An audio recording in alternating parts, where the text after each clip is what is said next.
నేను, సురేంద్ర, సిద్ధు, మా అమ్మ, మా తమ్ముడు అందరం కలిసి 5 డేస్ లాంగ్ ట్రిప్ వెళ్తున్నాము. దానికి ట్రైన్ జర్నీ స్టార్ట్ అవుతున్నాము అనమాట. ఆ ట్రైన్ ఎక్కడానికి మేము మెట్రోలో జర్నీ చేస్తున్నాము. మెట్రోలో అయితే సిద్ధు బయట అంతా చూస్తూ కొంతసేపు ఎంజాయ్ చేశాడు. తర్వాత కొంతసేపు సతాయించాడు. మేము లాస్ట్ మినిట్ వరకు ట్రైన్ మిస్ అయిపోతుంది అనుకున్నాము. ఎందుకంటే మెట్రోలో చాలా లేట్ అయిపోయిందనమాట.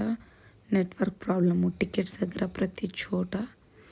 ఫైనల్లీ ట్రైన్ ఎక్కేసాము. ట్రైన్ ఎక్కగానే Siddhu first train journey, long train journey. Siddhu అయితే బాగా ఎంజాయ్ చేస్తున్నాడు. నాది కూడా ఊహ తెలియనప్పుడు వెళ్ళాను షిరిడీకి.